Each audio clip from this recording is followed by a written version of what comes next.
students, good morning. Class 7th Hindi first 18 chapter second lecture. बेटा आपने एक जंगली इंसान के बारे में पिछले लेक्चर में पढ़ा। चलिए आगे पढ़ते हैं। चारों तरफ प्रेम का यही साम्राज्य छाया हुआ है और इस वानर जीवन से भी वो प्रभावित हो गया। लेखक सोचने लगा कि इसमें परस्पर कितना प्रेम है इन बंदरों में और इनका जीवन कितना आसान है। ना इनके अंदर ईर्ष्या है, ना द्वेष है, ना किसी को गिराने की सोचते हैं, ना आगे बढ़ने की। कोई कहने का भाव ये है कि उनके अंदर द्वेष भावना नहीं है, जलन नहीं है। और कवि ने देखा कि प्रेम जगत से कवियों की इस प्रत्यक्ष दुनिया का तुलनात्मक विवेचन करता हुआ वो अपने घर की ओर चल पड़ता है। अब जब वो कवि यहाँ आता है तो देखता है कि वानर दल के प्रति उसके हृदय में एक आत्मीयता हो गई और वहाँ वो अक्सर जाया करता था।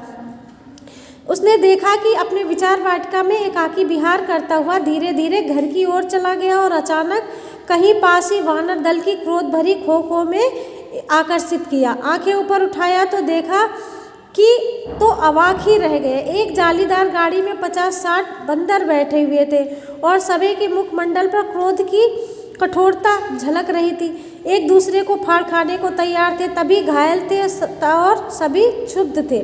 गाड़ीवान ने बताया कि ये सुंदरपुर से पकड़कर हरिद्वार के जंगलों में भेजे जा रहे हैं। तो कहने का मतलब ये था कि गाड़ीवान ने गाड़ी ठहरा दी, रोक दी और पास में आकर गौर से उसको देखने लगा। देखा कि एक बंदर, छोटा सा बंदर, उसे सूखे मुंह पर भूख की दीनता बरस रही थी। वो भूखा था। दूध पीने की इच्छा से वो अपनी माता की ओर बढ़ा और पास में जाते हुए माता ने उसको नोचना प्रारंभ कर दिया और फिर उसके मस्तक और दोनों हाथों में दबाकर इस तरह दबाया कि खून बह निकला। बच्चा चिल्लाया, तड़पा और माँ के हृदय पर उसका कोई प्रभाव नहीं हुआ। तो वो उसकी माँ के हृदय संयोग से उसको ये अवसर न मिला था। उसकी अंतरात्मा ये सीन देखकर कांप गई और उसने उससे अधिक देखने का साहस न हुआ। और वो जब धूल उड़ने लगी तो जल प्राप्ति की आशा कौन मूर्ख करेगा। मातृत्व में भी यदि निर्दयता निवास करे तो जीवन में किसी स्नेह या सरसता वल्लरी के कुमुत होने की संभावना कौन सहृदय करे।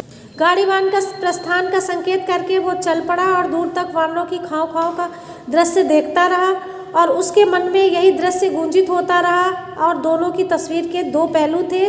वो सोचने लगा, लेखक कि जो प्राणी उपवन में प्रेम की पुनीत प्रतिमा, सरसता की सुंदर निधि और स्नेह का सागर है, वही गाड़ी में बैठकर दानवता, क्रोध का ज्वालामुखी और हृदयहीनता की मूर्ति कैसे बन सकता है। हृदय में एक हुक उठी। स्वातंत्र और पारतंत्र में यही अंतर है। बेटा इसमें आप का ये लेक्चर फिनिश हुआ। आप लोग अपना होमवर्क नोट कीजिए। ये क्वेश्चन आंसर आपको, ये क्वेश्चन आपको चैप्टर रीडिंग लगा के सॉल्व करने और रफ नोटबुक में लिखना है। प्रस्तुत अध्याय किस लेखक द्वारा रचित है। जंगल में लेखक किन जानवरों को देखता है। लेखक वृक्ष की छाया में बैठकर कौन सी पुस्तक पढ़ने लगा।